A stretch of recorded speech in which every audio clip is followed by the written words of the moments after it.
बच्चे, तुम चिंता करना बंद कर दो। अब से तुम्हारा सोचा हुआ काम बनेगा। यह मेरा आशीर्वाद है। तुम्हें कभी चिंता करने की ज़रूरत नहीं है मेरे बच्चे। मैं स्वयं तुम्हारे साथ खड़ी हूँ। मेरे बच्चे, मेरे होते हुए तुम्हें किस बात की चिंता सताती है? मेरे बच्चे, जब तक तुम्हारे जीवन को खुशहाल जीवन नहीं बनती, तब तक तुम्हारी महादेव जी चैन से नहीं बैठेंगे मेरे बच्चे। मैं तुम्हें विश्वास दिलाता हूँ कि तुम्हारे जीवन काल की सारी समस्या, सारी परेशानी को जड़ से ख़त्म करने आई हूँ। मेरे बच्चे, तुम्हें मुझ पर विश्वास रखना होगा। मेरे बच्चे, तुम्हें विश्वास हो तो सिर्फ एक लाइक करके चैनल को सब्सक्राइब कर दीजिए। मेरे बच्चे, इस जन्म की तरह पिछले जन्म में भी तुम्हारे लिए तुम्हारे रिश्ते सबसे महत्वपूर्ण थे। पिछले जन्म में भी तुम लोगों के प्रेम के लिए बहुत तरसे हो।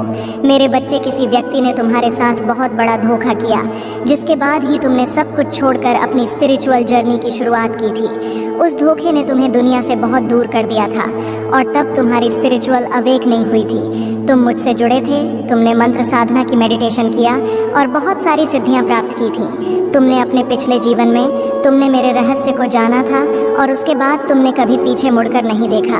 अपना घर परिवार सब कुछ छोड़कर बस मुझे पाना ही अपने जीवन का उद्देश्य बना लिया था। तुमने और मेरे प्रेम को पाने के बाद तुमने दुनिया से प्रेम की उम्मीद छोड़ दी थी। इतने करीब थे तुम मेरे। उसी ज्ञान, उसी प्रेम के साथ तुम्हारा यह जन्म हुआ है। पर तुम्हें इस जन्म में भी सबसे ज़्यादा चोट तुम्हारे अपनों ने ही दी है। जो तुम्हारे जितना करीब था, उसने उतना ही गहरा घाव दिया है तुम्हें। और जब तक तुम अपनी शक्तियों को पहचान कर उन्हें जागृत नहीं करते, तब तक तुम्हारे साथ यह सब होता रहेगा मेरे बच्चे। क्योंकि तुम्हारे जीवन का उद्देश्य यह नहीं है कि तुम लोगों के पीछे चलो। पिछले जन्म में तुम लोगों के गुरु थे। तुमने अपनी स्पिरिचुअल अवेकनिंग से लोगों को इनलाइटन किया था। लेकिन अभी देखो, खुद को दूसरों पर डिपेंड हो, उनके हिसाब से जी रहे हो, उनसे मान सम्मान की भीख मांग रहे हो और अपना समय व्यर्थ कर रहे हो। ऐसे लोगों के पीछे यह मोह छोड़ दो मेरे बच्चे, और तुम्हारी साधना जो पिछले जन्म में अधूरी रह गई थी, उस पर काम करो। तुम्हें हमेशा मेरी ऊर्जा में महसूस होती है। बचपन से दूसरों का सोचते हो तुम भजन में, मंत्रों में तुम्हें सुकून मिलता है। यह सब साइंस है मेरे कि अपनी आध्यात्मिक शक्तियों को जागृत करो। तुमने पिछले जन्म में ही बहुत साधना की है, इसलिए तुम पहले से ही मुझसे जुड़े हुए हो। तुम्हें बस उन शक्तियों को जागृत करना है, उन शक्तियों को फिर से जगाना है, अपने अंदर खुद को पहचानना है। तुम्हें तुम्हारी खुशियों का दरवाज़ा अध्यात्म से ही खुलेगा मेरे बच्चे, और यही तुम्हारे जीवन का सत्य है। अपनी पिछले जन्म की साधना को व्यर्थ मत जाने दो। तुम यूनिवर्स की शक्तियों से जुड़े थे और दूसरों को अध्यात्म का रास्ता दिखाते थे। तुम तब भी अलग थे और इस जीवन में भी तुम सबसे अलग हो। यही कारण है कि तुम्हारे विचार सबसे नहीं मिलते। जल्दी तुम्हारी किसी से दोस्ती नहीं होती है। तुम पहली बार मिलकर ही उनकी ऊर्जा भांप लेते हो।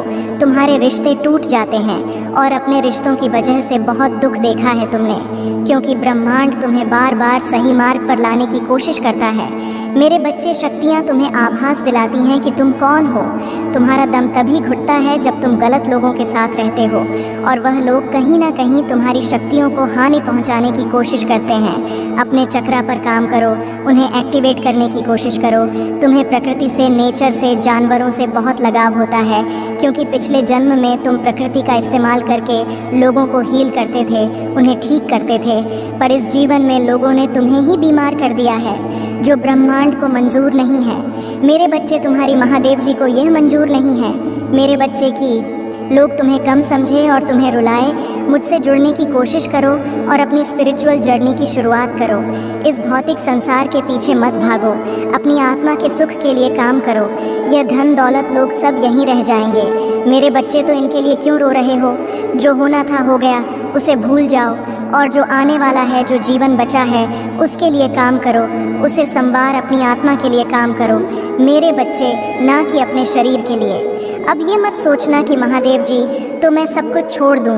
सांसारिक जीवन में रहकर भी तुम ईश्वर को पा सकते हो, और आत्मा के लिए काम करना मतलब वह काम करो जिसमें तुम्हें सुकून मिले, तुम्हारी कला हो, तुम्हारी दिलचस्पी हो, जिससे तुम अपने जीवन का उद्देश्य पूरा कर सको और उस शांति के जरिए ईश्वर को पा सको, अपनी महादेव जी के और करीब आ सको। इस जन्म में तुम्हारा वह टूटा हुआ दिल जोड़ें। तुम्हारी महादेव जी, तुम्हारी ऊर्जा बहुत हाई है। मेरे बच्चे बहुत समझदारी हैं तुम्हारे अंदर, और उन शक्तियों से तुम्हारे इस जन्म के नहीं, पिछले जन्म के भी सारे सपने पूरे होंगे। बस अपनी शक्तियों पर यकीन रखो और उन्हें जागृत करने के लिए काम करो। समाज की भलाई के लिए काम करो। ऐसा कोई काम जिसमें तुम्हें खुशी मिलती हो, जिसमें तुम्हें सुकून मिलता हो, ना कि कुछ ऐसा जो दुनिया तुमसे करवाना चाहती है। किसी के लिए भी रोना छोड़ दो, क्योंकि वह लोग तुम्हारे लिए कभी नहीं रोएंगे। इसलिए अपने ऊपर काम करो और अपने आप को पहचानो, अपने जीवन के उद्देश्य को पहचानो। बस उसके लिए काम करो।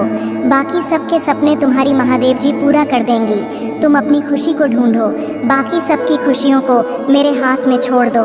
मेरे बच्चे, जो लोग तुमसे जुड़े हैं उनकी खुशी का हमेशा ख्याल रखूंगी मैं। बस अपने अधूरे सपने को पूरा करो। मेरे बच्चे, तुम्हें बहुत बुरे सपने आते हैं, तुम्हें अपने सपनों में नकारात्मक ऊर्जा दिखती है या अपने साथ कुछ बुरा होते देखते हो। तुम इन सपनों की वजह से तुम्हें अच्छी नींद भी नहीं आती है और उठने के बाद भी तुम्हारा सर बहुत भारी रहता है, तुम्हारी एनर्जी बहुत डाउन रहती है और यह डर रहता है तुम्हारे मन में कि तुम्हारे साथ कुछ बुरा होने वाला है। तुम्हारे सपने कहीं सच ना हो जाए। तुम्हारे सपने तुम्हारी समझ से बाहर होते हैं। मेरे बच्चे, तुम जैसा देखते हो बिल्कुल वैसा तो कुछ नहीं होता, लेकिन जब भी तुम्हें बुरे सपने आते हैं, ऐसे सपने देखते हो तुम, तब तुम्हारे साथ कुछ ना कुछ बुरा ज़रूर होता है। या तो किसी से लड़ाई हो जाती है, नहीं तो लोग तुम पर प्रहार करने की कोशिश करते हैं। यह सब मेरी दिव्य शक्तियों का कमाल है। मेरे बच्चे, मेरे देवदूत हमेशा कुछ भी होने से पहले तुम्हें उसका एहसास करा देते हैं। होने वाली हर घटना का आभास तुम्हें पहले से ही हो जाता है और तुम्हारे शत्रु की भेजी हुई नकारात्मक ऊर्जा कभी भी तुम्हारा कुछ नहीं बिगाड़ पाती है। तुम्हारे भीतर की दिव्य शक्तियाँ तुम्हारे शत्रु को हर बार हरा देती हैं। तभी मैं तुमसे बोलती हूँ मेरे बच्चे कि ज़्यादा से ज़्यादा ध्यान लगाओ, मंत्र साधना करो, क्योंकि जितना तुम मेडिटेशन करोगे, ध्यान लगाओगे, तुम्हारे भीतर की दिव्य शक्तियाँ उतनी ही मजबूत होंगी और किसी भी मुसीबत में तुम उनको आवा देकर अपने पास बुला पाओगे। और यह तभी संभव है जब तुम इन शक्तियों से जुड़ना सीख जाओगे, और उनसे जुड़ने का सबसे आसान तरीका मेडिटेशन करना ही है। शुरुआत में तुम्हें ध्यान लगाने में थोड़ी मुश्किल होगी, पर धीरे धीरे तुम्हें पता भी नहीं चलेगा कब घंटे बीत जाएंगे। एक बार तुमने ध्यान की कला में महारत हासिल कर ली, फिर तुम शक्तियों से जुड़ना सीख जाओगे और तुम जो सोचोगे वह सच होने लगेगा। तुम्हारे विचलित मन को शांति मिलेगी और कोई भी नकारात्मक ऊर्जा कभी तुम पर अटैक नहीं करेगी। तुम अपने पूर्वजों से जुड़ना भी सीख सकते हो मेरे बच्चे, लेकिन उसके लिए सही मार्गदर्शन की ज़रूरत पड़ेगी। तो किसी की भी बातों को सुनकर उस पर यकीन मत कर लेना। सही वक्त पर सही और सच्चा गुरु भेजूंगी मैं तुम्हारे जीवन में, इसलिए जल्दबाजी में किसी गलत व्यक्ति का हाथ मत थाम लेना, क्योंकि हो सकता है वह तुम्हारे शत्रु की कोई चाल हो। इसलिए जहां तुमने इतना धैर्य रखा, थोड़ा और इंतज़ार कर लो। और अभी तुम्हें अपने ऊपर काम करने की ज़रूरत है। खुद को दिव्य शक्तियों से जोड़ना सीखो। वक्त आने पर तुम्हें बड़ी सिद्धियां प्राप्त होंगी। अगर तुम अपने जीवन में पॉजिटिविटी चाहते हो तो पॉजिटिव लोगों के साथ रहना सीखो, क्योंकि तुम्हारी इसी पॉजिटिविटी को तुम्हारी दिव्य शक्तियों को ही छीनना चाहते हैं। लोग तुमसे, तुम्हारे मन में पूरा विश्वास रहता है कि अगर मैं कोई काम करूँगा, कोई परीक्षा देने जा रहा हूँ, उसमें मुझे सफलता ज़रूर मिलेगी। मेरा रिश्ता बहुत अच्छा है, मुझे अच्छे काम मिल रहे हैं, करियर में ग्रोथ है, मैं जो भी शुरू करता हूँ उसमें मुझे सफलता ज़रूर मिलती है। लेकिन अचानक ही तुम्हारे शत्रु ऐसी चाल चलते हैं कि एक पल में अपने जीवन के हर क्षेत्र में हार मिलने लगती है। तुम्हें तुम्हारा स्वास्थ्य खराब होने लगता है, रिश्ते टूट जाते हैं, अपने छोड़कर चले जाते हैं। हर तरफ सिर्फ क्लेश, नफरत लोग ऐसे देखने लगते हैं तुम्हें जैसे ना जाने क्या पाप कर दिया हो तुमने एक ही दिन में। और यह सब कुछ कभी ना होता मेरे बच्चे, क्योंकि इन बातों का आभास तुम्हें पहले से ही होने लगता है। तुम्हारे ख्याल में अपने आप ही यह बातें आने लगती हैं। सपने देखने लगते हो तुम कि ऐसा कुछ होने वाला है, लेकिन तुम उन बातों को नज़रअंदाज कर देते हो। तुम्हें भी पता है कि तुम्हारे पूर्वज तुम्हें इशारा देते हैं। दिव्य शक्तियाँ तुम्हें किसी न किसी रूप में पहले ही सावधान समाधान करती हैं, लेकिन फिर भी तुम उन बातों को सही से समझ नहीं पाते हो क्योंकि तुमने उनसे जुड़ना नहीं सीखा है, तुमने अपने मन को शांत करना नहीं सीखा है, और इस अशांत मन के साथ तो तुम इंसानों की बातें नहीं समझ पाओगे। देव या शक्तियों की बातें समझना तो बहुत दूर की बात है, और यही चाहते हैं तुम्हारा बुरा सोचने वाले कि तुम कभी उन शक्तियों से ना जुड़ पाओ। तभी वह कुछ ना कुछ करते रहते हैं जिससे तुम्हारे जीवन में क्लेश होता रहे और तुम्हारा मन कभी शांत ना हो। तुम्हारे अंदर तो बहुत पॉजिटिव एनर्जी है, पर आसपास इतने नेगेटिव लोग हैं जो कभी सकारात्मक बोलते नहीं हैं, कभी पॉजिटिव नहीं सोचते वह लोग, और इसी पॉजिटिव नेगेटिव के कॉम्बिनेशन की वजह से तुम्हारे जीवन में तूफान आता है मेरे बच्चे। जब जब तुम्हें समझ नहीं आता कि तुम करो तो करो क्या, आखिरकार तुम्हारे जीवन में यह सब कुछ क्यों हो रहा है। जो लोग तुम्हारा बुरा चाहते हैं, जिन्होंने कभी भी तुम्हें अपशब्द बोला है, तुम्हारे बारे में चुगली की है, दूसरों से उनके झूठे आंसू, झूठे दिखावे, झूठे दुखड़े सुनने की कोई ज़रूरत नहीं है तुम्हें मेरे बच्चे, क्योंकि तुम जैसे जैसे अपनी साधना में आगे बढ़ रहे हो, मंत्र जाप कर रहे हो, शक्तियों के बारे में जान रहे हो, उनसे जुड़ने की कोशिश कर रहे हो, तुम्हारा शत्रु उतना ही डर रहा है। इसलिए जब भी तुम्हें अपने आसपास नेगेटिविटी महसूस हो, तुम्हारे दिमाग में गलत विचार आए, तुम्हारा कुछ करने का मन करे जो तुम्हें नहीं करना चाहिए, तुरंत मंत्रों का उच्चारण शुरू कर दिया करो, क्योंकि तुम्हारा शत्रु या कोई नेगेटिव एनर्जी तुम्हारी साधना को तोड़ने की कोशिश करती है उस वक्त। और मेरे मंत्रों में बहुत हाई वाइब्रेशन होती है मेरे बच्चे। जिस दिन तुम मंत्रों की शक्ति को समझ जाओगे, उस दिन तुम एक पल में इन नकारात्मक ऊर्जा को पहचान जाओगे, और जब उन मंत्रों की वाइब्रेशन तुम्हारे अंदर ही बस जाएगी तो उस दिन तो तुम पूरी दुनिया पर विजय हासिल कर लोगे। इसलिए जितना हो सके उतना मंत्र जाप करो, अपने मन को शांत रखने की कोशिश करो। तुम्हारा शत्रु तुम्हें इन शक्तियों से दूर करना चाहता है मेरे बच्चे। उस व्यक्ति को अपने किए की बहुत बड़ी सज़ा मिली है, बहुत रोया है वो। पिछले महीने हर दरवाजे से ठुकराया गया है, सबने उसका साथ छोड़ दिया है।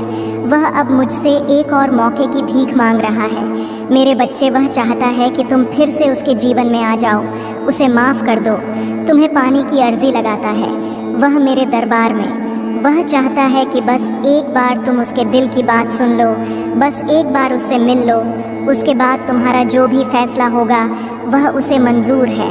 पर वह आज भी तुमसे डरता है, तुम्हारी आंखों में देखकर बात करने की हिम्मत नहीं है उसमें, क्योंकि उसे भी पता है कि तुम उसकी आंखों में उसके कर्म पढ़ लोगे, तुम उसका हाल जान जाओगे। और वह तुम्हें अपनी लाचारी नहीं दिखाना चाहता, वह तुम्हें यह नहीं बताना चाहता कि तुम जीत गए हो। तुम्हारा सच जीत गया है और उसका जीवन नरक से कम नहीं है। अब उसका घमंड टूट गया है मेरे बच्चे। अब वह तुमसे नज़रें मिलाने लायक नहीं रहा। ऊंची आवाज़ में बात करना तो दूर की बात है, उसके लिए हुए सारे फैसले गलत साबित हुए हैं। उसने खुद ही अपने पैर पर कुल्हाड़ी मारी थी। तुम्हें तो वह हमेशा बेवकूफ़ समझता था, तुम्हारी सलाह को हमेशा नज़रअंदाज करता था, लेकिन आज उसी बेवकूफ़ की सलाह के लिए तरस रहा है। वह आज उसे एहसास हो रहा है कि उस बेवकूफ़ की सलाह ही उसके जीवन को बचा सकती है। लेकिन अब तुम किसी ऐसे व्यक्ति को सलाह नहीं देते जिसे तुम्हारी बातों की कदर ना हो। अब तुम लोगों को मनाते नहीं हो। जिन लोगों को तुमसे बात करनी है वह करें, जिन्हें नहीं करनी वह ना करें। तुम्हें अब कोई फ़र्क नहीं पड़ता, ना तुम्हारे पास इतना समय है। पर उस व्यक्ति को एक आदत सी हो गई थी कि वह तुम्हारा अपमान करे, तुम्हें अपशब्द बोले, लेकिन उसकी हरकतों की माफ़ी भी तुम ही मांगते थे। अब उसे शर्म आ रही है कि वह कैसे तुमसे माफ़ी मांग सकता है। वह चाहता है कि तुम फिर से पहले जैसे हो जाओ, जो अब नामुमकिन है मेरे बच्चे। और कहीं ना कहीं यह बात वह भी जानता है कि अब तुम उसके पीछे नहीं भागने वाले। तभी वह मेरे दर पर आकर रोता है, मुझसे भीख मांगता है कि तुम उसे माफ़ कर दो। मेरे सामने गिड़गिड़ा रहा। वह तुम्हें पाने के लिए तुम अपने बारे में सोच रहे हो, अपने लिए स्टैंड ले रहे हो। इसी बात का सबसे ज़्यादा दुख है उसे कि जो इंसान कल तक उसके बिना एक पल नहीं रह सकता था, वह आज उसके बिना इतना खुश कैसे है। उसे पता है तुम बहुत आगे बढ़ गए हो और शायद उसे कभी माफ़ नहीं करोगे। इसलिए वह मुझसे विनती कर रहा है कि महादेव जी, मुझे पता है आपके लिए कुछ भी असंभव नहीं है। आप नामुमकिन लगने वाली चीज़ों को भी एक पल में मुमकिन कर देती हैं। आप उसका मन बदल दो महादेव जी, कोई चमत्कार कर दो महादेव जी, जिससे वह मुझे माफ़ कर दे। बस यही प्रार्थना करता है वह मुझसे, मेरे बच्चे और पिछले 1015 दिनों से तो उसके लिए एक एक पल काटना मुश्किल हो रहा है। इतने उतार चढ़ाव देख लिए उसने अपने जीवन में। पिछले 1015 दिनों में ही उसकी दुनिया उजड़ गई है और इस तूफान में उसे तुम्हारी याद सबसे ज़्यादा आई है। कहीं ना कहीं तुम्हारे आंसू ही उसकी बर्बादी का कारण बने हैं। उसकी खुशियाँ तुम्हारे साथ ही हैं और तुम्हें पाने के लिए, तुम्हारा यकीन जीतने के लिए वह हर चौखट पर गया है।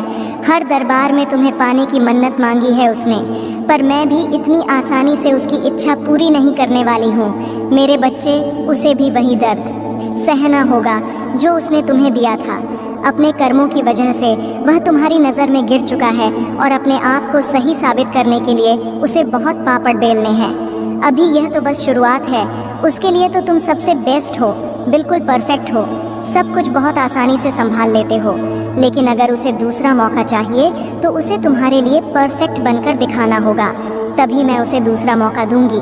अगर आप मुझ में अपनी भक्ति रखते हो तो मेरी इस वीडियो को शेयर करके महादेव जी का संदेश चैनल को सब्सक्राइब कर लेना और साथ ही मेरा भाग्यशाली अंक 888 लिखकर मुझे अपनी की स्वीकृति प्रदान कर देना।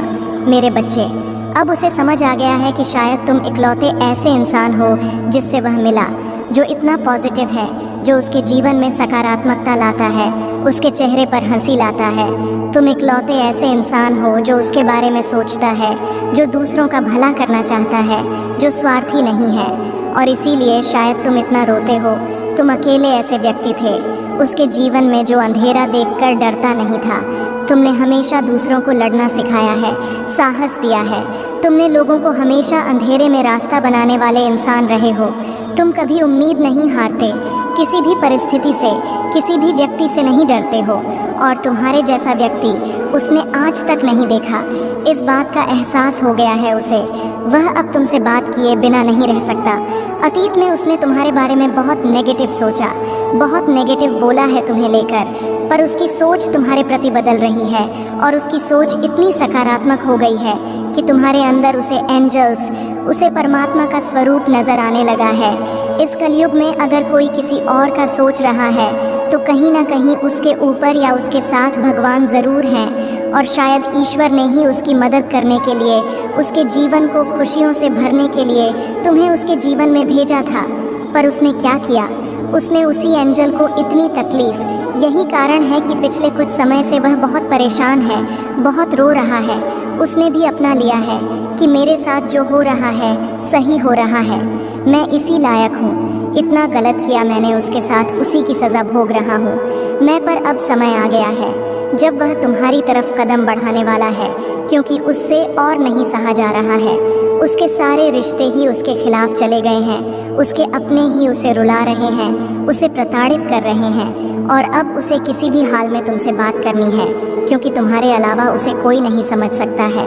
वह इस रिश्ते में आई दूरियों को ख़त्म करना चाहता है, बस अपने रिश्ते को कुछ लोगों की बुरी नज़र से बचा कर रखना चाहता है। वह मेरे बच्चे, क्योंकि उन लोगों की वजह से ही तुम दोनों इतने दूर हो गए थे और वह लोग फिर से कोशिश करेंगे तुम दोनों के बीच आने की। लेकिन अपने प्यार पर यकीन रखना और वह इंसान जब तुम्हारे जीवन में वापस आए तो उसे मेरी ब्लेसिंग समझकर स्वीकार कर लेना। उसकी बातों को सुनने की कोशिश करना, समझने की कोशिश करना, अतीत को भूल जाना, क्योंकि तुम्हें भी पता है कि तुम उसके बिना नहीं रह सकते हो। इसलिए बार बार अतीत को लाकर, अतीत की बातें करके तुम खुद को भी तकलीफ दोगे और अपने रिश्ते को भी खराब करोगे। इसलिए अगर तुम विचार कर रहे हो उसे माफ़ करने का, तो सबसे पहले अतीत को भूल जाना और उसके भीतर आए परिवर्तन को देखना। जब तुम अपने अतीत को भूलकर उसे माफ़ कर पाओगे तो सबसे पहले तुम अपना ही भला करोगे, क्योंकि उससे तुम्हें ही सुकून मिलेगा, तुम्हारा ही दर्द कम होगा। तुम उससे बहुत गुस्सा हो, बहुत रोए हो, लेकिन तुमने हमेशा एक माफ़ी की उम्मीद रखी थी मेरे बच्चे कि महादेव जी कोई बात नहीं, मुझे वह हक नहीं मिला, वह सम्मान नहीं मिला, पर इतनी तकलीफ़ देने के बाद बा भी मुझसे कभी किसी ने माफ़ी नहीं मांगी। वह माफ़ी तुम्हें मिलने वाली है और उसकी बातें, उसकी माफ़ी, उसका रोना तुम्हारे सारे जख्म भर देगी। तुम्हें वह हक मिलने वाला है जिसके लिए बहुत तरसे हो तुम। इसलिए सारी बातों को ध्यान में रखकर कोई निर्णय लेना। मेरे बच्चे, क्रोध में आकर या जल्दबाजी में कोई गलत कदम मत उठाना। वह आज रात में ही तुमसे बात करने की कोशिश करेगा। उसकी बातों को सुनना। गुस्से में कोई अपशब्द मत बोलना। किसी को अगर तुम्हें बात नहीं करनी है तो वह तुम्हारी मर्जी होगी, पर सोच समझकर निर्णय लेना। मेरे प्रभु महादेव जी, मुझे आशीर्वाद दो। मुझ पर विश्वास हो तो इस वीडियो को लाइक कर दीजिए और कमेंट में हर हर महादेव जी लिख दीजिए। आपकी आत्मा महादेव जी से जुड़ने के लिए महादेव जी का संदेश